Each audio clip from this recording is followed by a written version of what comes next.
조조랑조 실록하고 신병원 얘기는요. 저는 너무 잘 알죠. 이 조선왕조 실록은 개그맨이 역사 옛날에 속에 등장하죠. 역사에 있다고요? 먼저 말씀을 해버리셔가지고 너무 속상해요 지금. 제 이름이 나오니까. 이때 보면 안 돼. 그럼 사람 심리라는 게 꼭 들춰보고 싶거든요. 원래는 안 되지만 혹시 또 이제 훔쳐보거나 원래 본 왕은 없었을까요? 굉장히 청요직이어가지고 요직이에요. 그러니까 그 폰만 잃지 않으면 역사를 잃지 않으면 그 나라는 다시 쓴다라는 거죠. 문화유산 알려줌. 과거를 알면 미래가 보인다. 문화유산을 알면 선조들의 재가 보인다. 너무 많이 알면 또 다쳐요. 그러니까 부담 없이 힘 빠진다. 부담 없이 들으세요. 야, 근데 이게 또 우리 기자님의 매력인 것 같아요. 네, 이 매력을 안고 그러면 타이틀 한번 또 파이팅 넘치게 네. 외쳐보도록 할게요. 문할못들의 배움터 문화유산 알려줌. 자, 이제 기자님한테 바로 첫 번째 네. 질문 하도록 하겠습니다. 네. 이렇게 문화유산에 관련된 이런 취재나 이런 활동들을 하시다 보면 굉장히 재미있는 일들이 많이 일어날 거고 아주 특이한 에피소드 같은 것도 막 생길 것 같아요. 좀 한 가지만 좀 알려주세요. 그 되게 그 재미있는 얘기는 아니고요. 되게 그 뭐랄까 뭉클한 얘기인데. 아, 이런 거 좋아요. 네, 사실은 그 제가 10몇 년, 20년 동안 가까이 하면서 최근에 이제 그 윤복희 의사의 의거 취재, 그러니까 논문이나 이런 걸 보면서 저는 사실 논문 보면서 울컥한 거는 처음이었던 것 같아요. 논문이 되게 재미없잖아요. 딱딱하게 써 근데 있죠. 뭐냐면 백범 선생하고도 헤어질 때 말이죠. 그러면서 윤복희 의사 뭐라 그러냐면 그 전에 백범 선생이 준 돈으로 시계를 샀단 말이에요. 네. 시계를 샀는데 이거를 백범 선생한테 드리면서 선생님 저는 1시간만 있으면 저는 이 시계가 필요 없습니다. 선생님 낡은 시계인 것 같은데 저하고 바꾸세요라고 바꿔요. 그러고 나서 이제 차를 탄단 말이에요. 타면서 이제 의거 장인 그 풍커공원으로 가면서 그 주머니에서 이게 뒤져가지고 그 남은 돈을 이제 백범 선생님한테 드립니다. 그러면서 저는 더 이상 돈이 필요 없습니다라고 하면서 그 두 아들한테 이제 유서를 겸 편지를 쓰는데 뭐라고 쓰냐면 강보에 쌓인 두 병정아 너희도 피가 있고 살이 있다면 조선을 위해서 투사가 되어라라고 이제 그 유서를 씁니다. 그런데 곰곰이 생각을 해보면 윤복희 의사의 연세가 그 당시에 24살이었단 말이에요. 근데 철없는 그런 나이잖아요. 지금으로 따지면. 근데 그런 철없는 어떻게 보면 청년한테 그런 부담을 주고 또 그 청년이 또 그 아들한테 조선을 위해서 투사가 되어라라고 얘기하는 그런 나라를 우리가 넘겨주면 안 되잖아요. 앞으로도. 그래서 그걸 보면서 저는 우리가 이 역사나 이런 거를 배우면서 그런 정말 부끄럽고 일제강점기 같은 그런 역사를 남겨주면 안 되겠다는 생각이 들었는데 그래서 이제 그런 논문이나 신문 기사를 보고서 옛날 대해서 감동을 했던 그러니까 울컥했던 그런 기억이 좀 남은 것 같아요.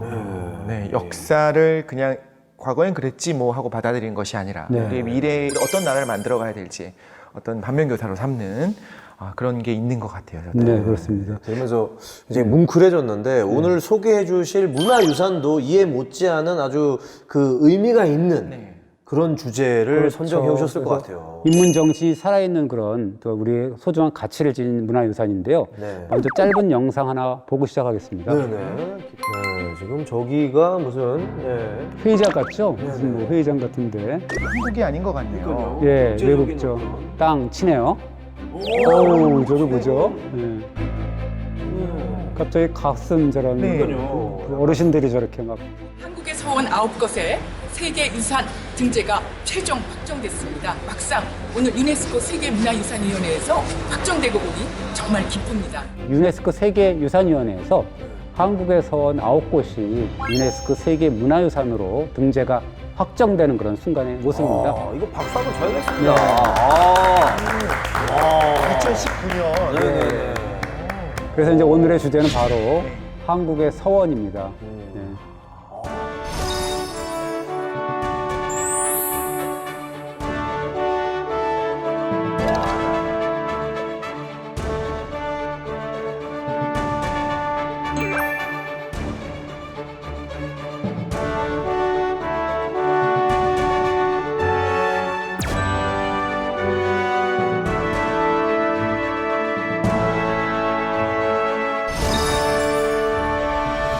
자, 자, 오늘 주제가 이제 서원이잖아요. 네. 근데 솔직히 말씀드리면 서당, 향교, 뭐 서원 이 단어들이 사실 가지고 있는 뜻을 정확하게 잘 모르겠어요. 좀 헷갈려요. 네. 어떤 차이가 있는 근데 헷갈릴 수밖에 없는 게 지금 우리가 보면 학교도 네네. 무슨 자사고가 있고 뭐 특목고가 있고 네네. 일반고가 있고 뭐 상고가 있고 뭐 이렇잖아요. 그러니까 네네. 100년 뒤, 200년 뒤에 그렇게 또 물어보면 또 부끄러운 말씀이지만 헷갈리지만 이렇게 또 말씀을 하기 때문에 뭐 전혀 그 뭐 부끄럽거나 그럴 생각은 할 필요가 없을 것 같고 서원이라는 건 뭐냐면 이제 지금으로 따지면 뭐라 그럴까요? 이게 사립학교 같은 그런 느낌인데 그냥 입시 위주의 그런 학교는 아니고 그 조선시대 학문의 뿌리가 된 성리학을 바탕으로 해서 유생을 양성을 하고 선비를 양성하는 곳이라고 볼 수가 있고 그리고 유학자들을 뭐 이렇게 기리는 그런 사설 교육 기관이다. 그리고 동시에 향촌 자치 운영 기구다라고 되게 좀 그런 기능들을 다 갖춘 그런 곳입니다.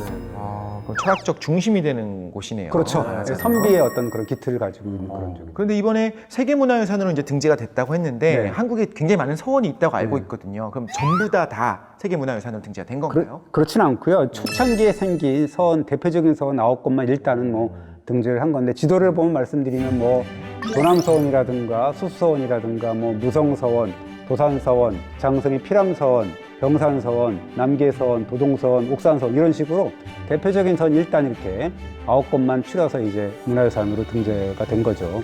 혹시 그 이 중에 가보신 곳이라도 있으신가요? 저는 피람서원에 한번 아, 피람서원 네, 다른 다니셨어요? 방송 때문에 한번 가봤었어요. 서원이라는 데를 진짜 처음 가봤고 되게 그 유서 깊은 곳이에요. 네, 피람서원. 거기서 정말 나이 많으신 분이 나오셔갖고 이것저것 안내를 해주면서 묵죽도 듣는데 보셨어요? 거기 가서? 네? 묵죽도 인종이 그 하사했다는 내려준 네, 본 그게 것 있습니다. 같습니다. 본 거 같죠? 진짜 좋았어요. 네. 저는 가을에 갔었는데 그 가을의 단풍과 더불어서 처음 가봤는데도 불구하고 만약에 외국인 친구가 여기 한국에 온다고 하면 가장 한국의 맛을 느낄 수 있는 데를 데리고 가라라고 한다면 저는 서원을 가야겠다 생각을 경치도 좋고요. 경관도 좋은 장소에만 있거든요. 그래서 굉장히 좋은 동네죠. 그런 분들이. 뭐 또 궁금한 게 유네스코에 등재된다라는 게 사실 뭐 그냥 표면적으로는 알고 있어요. 맞잖아요. 뭐 되게 영광스럽고 의미 있는 거다라고 알고 있는데 정확히 어떤 건지 유네스코에 등재된다라는 게 좀 설명을 좀 해주셨으면 좋겠어요. 예, 그 유네스코라는 게 이제 그 1972년에 세계 유산 협약에 따라서 그때 이제 아무 것이나 되는 게 아니라 인류 전체를 위해서 보호해야 될 정말로 탁월하고 보편적 가치가 있는 그 뭐 그렇게 인정된 그런 유산인데요. 엄격한 심사를 통해서 지금까지도 뭐 한 1121건 정도가 등재가 됐는데 문화유산은 한 869건, 그다음에 자연유산이 213건인데 문화와 자연을 한꺼번에 복합유산이라고 하는데 그게 이제 39건 이게 등재가 되어 있는데 혹시 그 우리나라 문화유산 중에서 그 유네스코 세계유산이 된 게 총 몇 건인 줄 아십니까? 문화유산이 된 게? 왜 이럴 때마다 눈치를 보나요? 저희 둘은 서로. 아니 왜냐면 사실 정말 부끄러운데 이거에 대한 관심이 너무 없었어서 네. 감이 안 오니까. 근데 그것은 우리나라는 그- 좀 문화 콘텐츠가 있는 나라 아닙니까? 네. 꽤 있을 것 같은데 한 최소한 8건 이상은 될 것 같아요. 8건은 너무 작게 잡으신 것 같아요. 아 네. 그런가요? 그 한국에서 이번에 된 걸 포함해서 14건이 되는데 뭐 유명한 것들입니다. 석고람 불국사 이게 있고 그다음에 네. 태인사 장경판전, 그다음에 종묘, 창덕궁, 뭐 화성, 경주, 뭐 또 고인돌이 이제 고창, 화순, 강화 이런 데에서 이제 돼 있는 고인돌, 그다음에 제주 화산섬이라고 해서 용암동굴 포함해서 그게 있고 조선 왕릉, 그다음에 역사 마을인데 안동 하회마을하고 경주 양동마을 뭐 이런 게 있고 남한산성, 그다음에 이제 백제 역사지구, 또 산사, 그다음에 요번에 이제 서원 9곳 이렇게 해서 이제 14건이죠. 그래도 다 한 번씩은 들어본 거네요. 북한 거는 모르시죠? 북한에도 있어요. 아 따로요? 북한에도 따로 있는데 거기는 북한에서 이제 신청을 한 것인데 2건이 있는데 고구려 고분 있고 또 이제 개성 역사지구 이런 식으로 해서 묶어서 이제 돼 있습니다. 그러면 지금 유네스코 회원국이 몇 개고 그 중에 얼마 되는지 사실 궁금하네요. 회원국은 195개국이고요. 그다음에 6개 준 회원국이 있습니다. 그건 뭐 2019년 9월 기준입니다. 문화유산이 869건이 있다고 예. 하셨잖아요. 근데 회원국이 195개국이면 약 200개국이라고 하면 네. 한 나라당 문화유산이 한 4.5개 정도가 나와야 되는데 우리나라는 14개라고 하는 네. 거는 평균 뭐 4배, 3배잖아요. 예, 뭐 상당히 많은 편에 속합니다. 예. 네, 이거 회비 낸 거 뽕을 뽑겠네요. 혹시 등재된 거에 비례해서 회비를 내면 어떡하죠? 아, 그럴 수도 있네요. 아니, 그걸 자랑스럽게 내야죠. 그렇죠, 그거는. 그렇게 등재가 됐는데. 충분히. 네. 그리고 이 유네스코 세계문화유산이 이 보편적인 가치, 그게 있어야 등재된다고 하셨는데 그 보편적인 가치라는 게 도대체 어떤 의미가 있는 건지, 어떤 기준인 건지 좀 설명을 좀 해주세요. 하나 더 붙여야 되는 게 네네. 있어요. 탁월한이 되는. 탁월한 보편적. 아, 탁월한 보편적 탁월해야지 가치. 예. 보편적인 것만 하면 안 된다라는 건데 그게 6가지 조건인데 이제 하나만 이제 조건을 충족으로 해도 됩니다. 그래서 한국의 서원은 그 중에 3번째인데 현존하거나 이미 사라진 문화적 전통이나 문명의 독보적 또는 적어도 특출난 증거일 것. 되게 어렵긴 하지만 되게 뚜렷하게 뭐 탁월하다 뭐 이런 의미인 거죠. 그걸 충족했다는 의미입니다.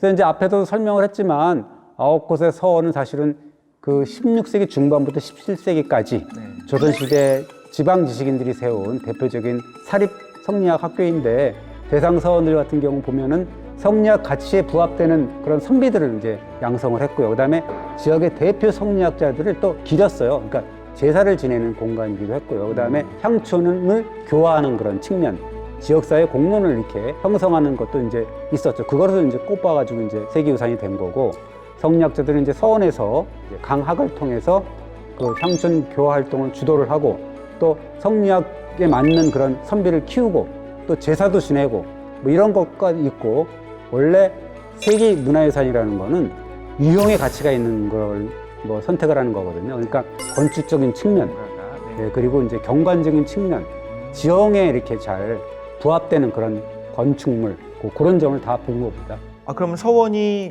단순히 이제 문화적인 것뿐만 아니라 건축적인 측면에서도 가치가 있다란 말씀이시네요. 그렇습니다. 그래서 뭐 이 신청유산이 기능과 배치, 건축 측면에서도 변화를 겪고 토착하는 과정, 그러니까 과정이 쭉 있을 거 아니에요. 그 16세기 때는 이렇게 되고 이렇게 변하는 그런 과정을 이렇게 일관성 있게 보여주는 의미가 있다는 거죠. 그런 점이 있다라는 걸 등재 이유로 꼽았는데 16세기부터 이제 서원들이 만들어졌을 때 그 정형화된 틀이 있을 거 아닙니까? 그것들이 점차 정착이 돼가면서 하나의 정형화된 틀로 만들어졌다. 그리고 그것은 후대 서원들의 어떻게 보면 건축적인 모델이 되었다라는 거죠. 그러니까 예를 들자면 최초의 서원이라는 백운동 서원, 나중에 이제 소수서원으로 바뀌긴 했지만 그거는 성리학을 도입했던 안양의 옛 집터에서였거든요. 그래서 이 서원들이라는 거는 소년들의 옛 영고지, 거기를 중심으로 해서 이렇게 만들어졌던 그 성리학자의 전인 교육에 적합한 그런 환경을 선택했다라고 볼 수가 있습니다. 그 생각해보니까 이게 또 제가 아재거든요. 네. 예, 이 옛날 생각을 딱 해보면 옛날 천원권 네. 지폐 뒤에 보면은 도산서원이 쫙 펼쳐져 있잖아요. 근데 기억해보세요. 그 1,000원짜리 뒤에 그냥 그 지폐에 그려져 있는데도 되게 예뻤거든요. 그러니까 이게 서원을 처음에 입지를 선택할 때부터 무척 신경을 썼는데 뭐 예를 들면 제가 가본 도산, 뭐 병산, 옥산서원 이런 데를 보면 뭐 앞쪽에 맑고 깨끗한 뭐 물이 흐른다든가 뭐 여울이 감싸고 뭐 이랬고 산봉우리 같은 것이 이제 병풍처럼 둘러있고 언제라도 누각에 오르거나 창문만 딱 열면 아름다운 경관이 보이고 뭐 이런 것들이죠. 그래서 서원의 입지 선정에 중요한 것은 심신수양이다 뭐 이런 거죠. 그런 환경을 첫 손가락으로 꼽았다라고 볼 수가 있는 거죠.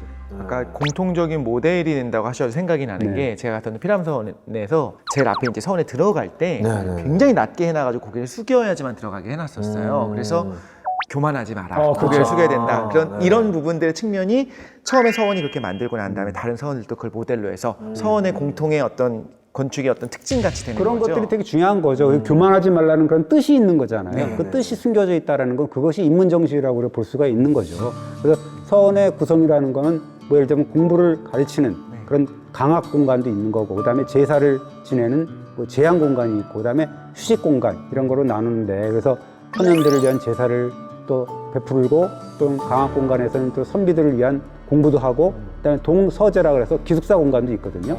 그러면 또 이제 조금 쉬려고 그러면 또 이렇게 휴식 공간에 가서 심신을 수양하는, 인격을 둬야 하는 그런 수신의 영역도 있고, 뭐 그래서 이제 각 공간이 지형과 경관을 다 따져가지고 허투루 한 게 아니라 그래서 이제 이용을 해서 뚜렷한 건축 환경을 완성을 한 거죠. 자, 그러면 지금부터 이제 본격적으로 세계 문화유산에 등재된 우리 자랑스러운 서원 9곳을 본격적으로 한번 만나보도록 하겠습니다. 네. 예, 그 9곳의 서원 이거 보면 이제 성리학 교육기관의 전형이라는 공통 요소도 갖고 있으면서도 나름대로의 독자성 같은 것도 갖고 있거든요. 근데 너무 똑같으면 안 되잖아요. 그렇죠. 그 수량 선현의 성격이라든지 그분의 지향하는 바 이런 거에 따라서 다 달랐죠. 맨 먼저 세워졌던 우리나라 최초의 서원입니다. 백운동 서원이라고 우리가 많이 배웠을 겁니다. 그렇게 기억하시는 분들 계실 텐데 이게 이제 나중에 국가의 지원을 받는 임금이 액자를 내렸다 그래서 사액서원이라고 하거든요. 그래서 이제 뭐 학봉 김성일 같은 분, 한 4,000명 정도의 그런 후학들을 배출했고요.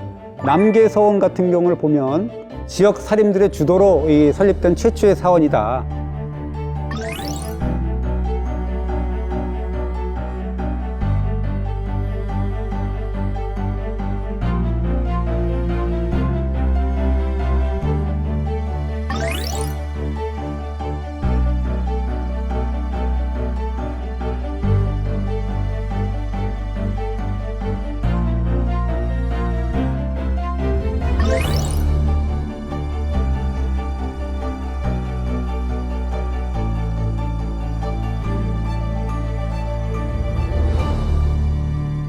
요 세 곳의 서원은 이제 공통점이 항일 의병을 주도했다라는 것을 갖고 있습니다.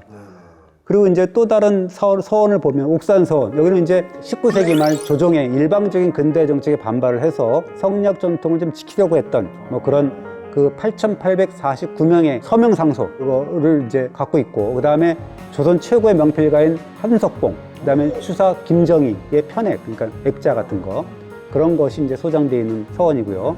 그 다음에 도단서원은 어떻게 보면 퇴계 이황을 모신 서원이기 때문에 서원의 대표격이다 이렇게 볼 수가 있는데, 정조 임금 같은 경우는 여기서 영남 유생들을 위해서 특별히 과거를 치렀어요. 그래서 7,000명이 응시를 했다 그럽니다. 그러면서 이제 답안지가 3,600장을 걷어가지고 직접 채점도 하고 그런 식으로 해서 이제 그런 서원으로 유명하고.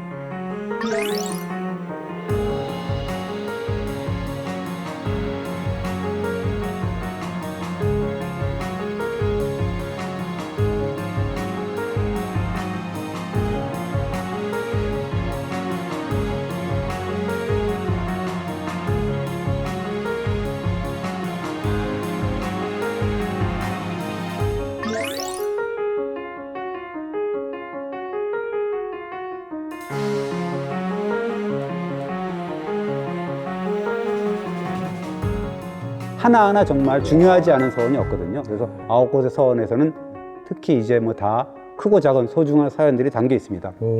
각자 특징이 있으니까 참 이게 또 흥미로운 것 같아요. 그런데 듣다 보니까 궁금한 게, 결국 서원은 성리학을 바탕으로 하는 학문을 하는 그런 기관인 거잖아요. 그런데 성리학은 중국에서 들어왔는데 그럼 서원이라고 하는 거는 뭐 중국에도 있는 건가요? 아니면 우리만의 어떤 독자적인 문화인 건가요? 성리학 자체가 이제 중국에 들어왔기 때문에 서원도 이제 그랬을 거라고 짐작을 할 수 있잖아요. 그래서 서원은 원래 중국 남당 시대인데 그게 한 10세기 정도 중후반 정도 됩니다. 그 당시에 그 인물인데 이발이라는 사람이 강서성 여산 백록동이라는 곳에 이제 창건을 하고 그 학생들을 가르쳤던 그렇게 유래를 합니다. 근데 이제 그것이 송나라 시대까지도 성행하지 않았습니다. 북송이라고 하는데, 남성연간에 이제 되게 유명한 그 학자죠.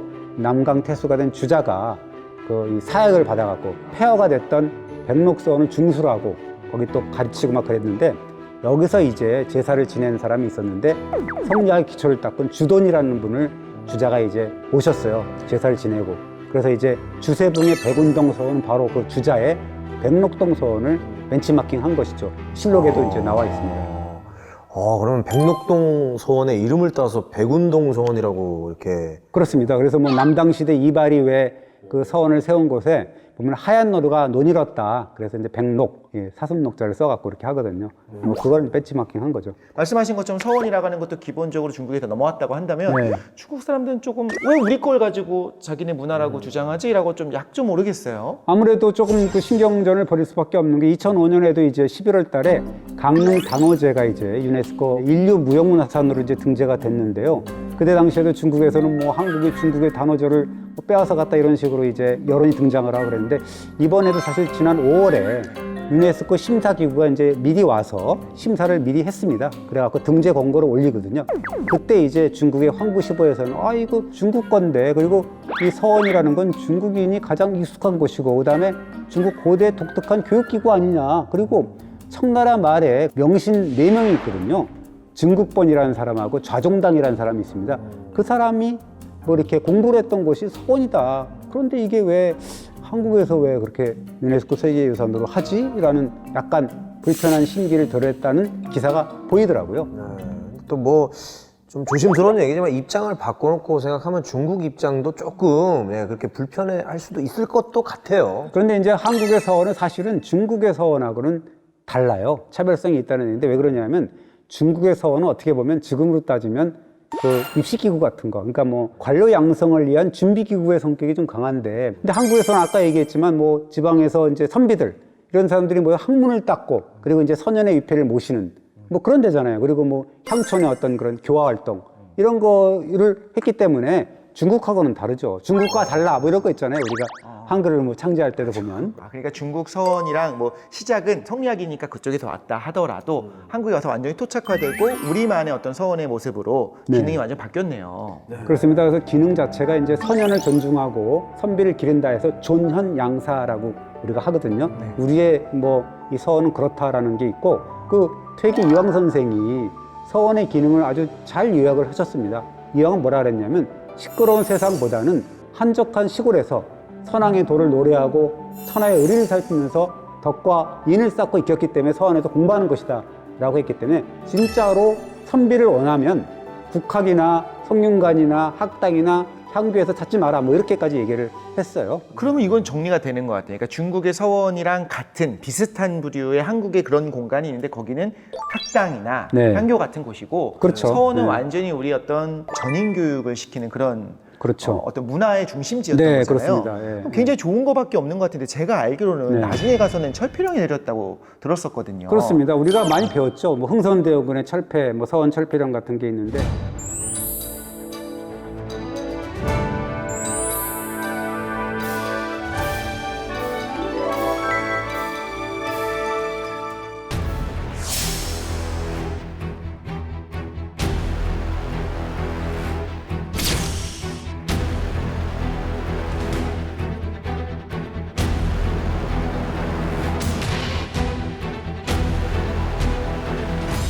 설립 시기는 좋았겠죠. 그런데 그것이 이제 갈수록 그 폐해가 이제 드러나게 되는데요. 주세범이 세운 백운동서원이 나중에 소수서원으로 바뀌면서, 왜 그러냐면 이제 명종 임금이 소수서원이라는 액자를 하사합니다. 그러면서 이제 노비도 주고 서적도 하사하게 되거든요. 이거를 사액서원이라고 합니다. 액자를 하사했다 그래갖고. 그런데 이제 일반 서원은 물론이고 이런 혜택을 주는 사액서원도 폭증을 하게 돼요. 계속. 그래서 이제 선조 시대가 되면 사림이 이제 정치의 주도권을 잡고 되거든요. 그때만 돼도, 선조 시대만 돼도 60곳으로 늘어나요. 60곳으로.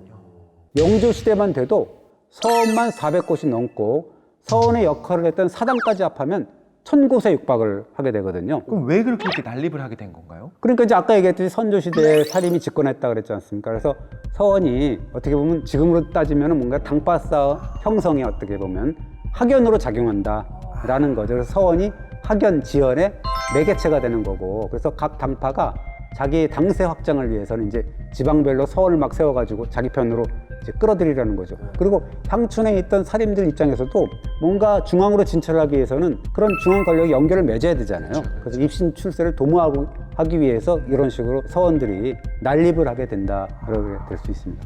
요즘이랑 좀 비슷한 네, 것 같아요. 그 지금으로 치면 서원이 그 자율적인 학습을 보장하는 자립형 사립고라고 네. 이렇게 빗댈 수 있을 것 같은데, 요즘에는 이제 그런 고등학교들이 명문대학을 가는 코스로 그렇죠. 자리를 잡았잖아요. 원래는 획일화된 교육을 좀 거부하고 다양하게 네네네. 한번 가르쳐봐라 했더니만 그냥 대학 가는 방법만 가르치는 학교로 돼버렸죠. 그러니까 그 당시에도, 조선 당시에도 큰 사회 문제가 됐습니다. 그래서 실학자 이익의 성호사설을 보면 되게 비판하는데요. 서원은 각각 색깔을 정해서 구별하고 당파를 모으고 다른 당을 공격하는 장소로 이용되고 있다. 부역을 회피하는 뭐 그런 자들이 서원의 명부에 올려가지고 이 패단은 정말 이루 말할 수가 없다라고 고발을 하면서, 조금만 명성이 있는 자는 반드시 서원을 세웠다라고 하면서, 다산 정약용 선생은 이렇게 얘기를 하죠. 백리대는 그런 작은 고을인데도 서원이 수십 곳이나 됐다라고 하고 누구나 아무나 효행자라고 해서 세우고 전쟁에서 죽었다라고 해서 세우고 서원 한 곳에 모시는 선현이 12명이나 13명까지 됐다라는 얘기를 하거든요. 그래서 이제 이를테면 우암 송시열 같은 분은 그분을 모시는 서원이 전국에 무려 44곳이나 됐다는 거거든요. 이런 경우도 있었어요. 이런 경우도 뭐냐면 그 개국공신 중에 조선에 그 자손이 이렇게 많지 않았던 사람은 자손이 끊길 수도 있고 뭐 희귀할 수도 있잖아요. 그런 사람을 이제 자기 조상이라고 가짜 조상을 만들어 갖고 막 서원 만들고 이런 식의 어떤 일도 비일비재하다는 게 이제 목민심서에 나오는 겁니다. 아, 속상하네요. 이거는 정말 편법이 난무했었던 자신의 이제 입신양명을 위해서 원칙이고 뭐고 그냥 다 생각하지 않았었던. 네. 그러니까 이제 원래 서원에 배양되는 인물, 뭐 선현이어야 되거든요. 뛰어난 유학자여야 되는 건데 이 원칙에 벗어나서 당쟁의 소굴이 되고 또 향초형 교육이 아니라 완전히 그냥 무슨 민폐의 본산이 되는 이런 쪽으로 이렇게 흘러가다 보니까 굉장히 그 큰 문제, 사회 문제가 되고 인격 도야의 전당이 이제 아니게 돼버린 거죠. 그래서 결국 흥선대원군이 서원철폐를 하지 않았나 그런 생각이 드네요. 그렇죠. 그런데 이제 원래 서원 무용론, 철폐론이 사실 흥선대원군 때만 뭐 새삼스럽게 있었던 건 아니고요. 숙종 이후부터 계속 제기가 됐고, 그다음에 영주 시대 때는 숙종 40년 이후에 세웠던 그 서원들은 전부 다 없애야 된다라는 오리지널만 조치를 놔두고. 취했어요. 뭐 급기야 이제 1871년에 그 흥선대원군이 정말 100세토록 받들어야 될 47곳의 사역사원만 남겨두고 나머지는 전부 철폐해야 된다. 다 철폐한 게 아니고 남겨둘 건 남겨뒀다는 얘기죠. 이것이 이제 유명한 지금 말씀하신 흥선대원군의 서원 철폐령이라고 할 수가 있습니다. 그럼에도 남아있는 그 사획서원들은 네. 분명히 그렇기 때문에 더 의미가 크다고 할 수 있겠네요. 그중 이제 47개의 서원 중에서 세계 유산이 된 9곳은 특히나 이제 16세기 중반에서 17세기 초창기에 이제 설립된 것이다. 그래서 결국 누가 뭐라 그래도 이 조선을 지탱해온 성리학 교육기관으로서의 어떤 전형이다라는 점이 이제 뭐 이렇게 이유가 된 거죠. 네, 이게 세계 유산으로 선정된 것도 좋지만 어떻게 보면은 앞으로 어떻게 이거를 또 보관하느냐 이게 더 중요할 것 같습니다. 그래서 이제 지도를 보면은 14개 지자체에 걸려 있습니다. 9곳이. 그래서 되게 그 책임 소재나 관리 주체가 헷갈려요. 근데 이걸 얼마나 통합적으로 관리하느냐가 관건인데, 그래서 그 세계문화유산위원회에서도 너네들이 이걸 등재하는 건 좋은데 권고를 했어요.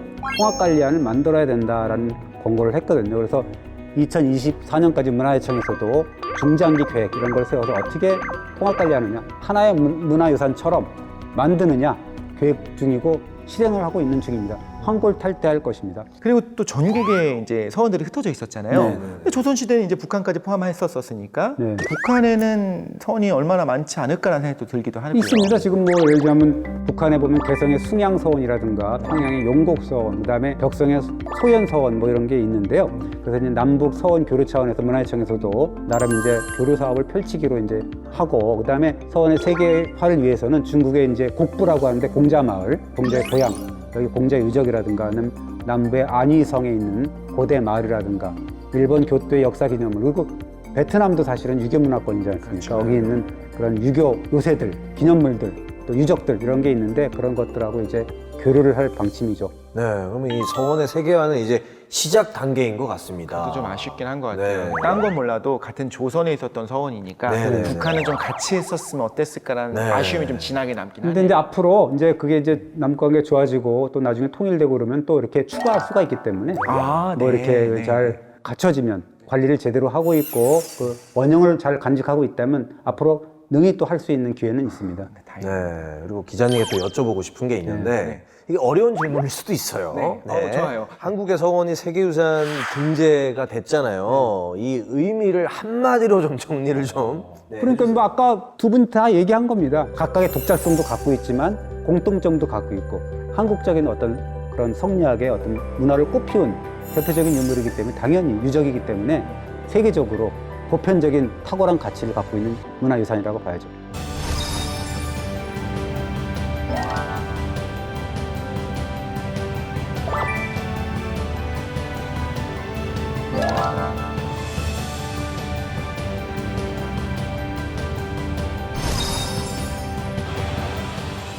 오늘 또 이렇게 수업을 재밌게 들어봤는데요. 우리 독실 씨는 네. 네, 어떠셨나요 오늘 수업이? 사실 한국의 문화유산을 이야기할 때 서원을 할 거라고는 상상을 못했어요. 네. 그리고 사실 지금 가보면 정말 아름다운 곳이거든요. 네, 그런 맞습니다. 서원들도 우리의 정말 철학이 있고 우리의 문화가 녹아있는 우리의 문화유산이라는 걸 다시 한번 깨닫고 가면서 이 방송이 얼마나 소중한지 다시 한번 배우고 갑니다. 자, 그럼 이제 유익한 강연을 들었으니까 네. 또 이렇게 파이팅 넘치게 마무리 한번 해보도록 하겠습니다. 네. 자, 먼저 하시죠. 지키고 계승해야 할 자랑스러운 우리 문화유산. 그 위대한 가치가 더욱더 알려질 때까지 문화유산 알려주!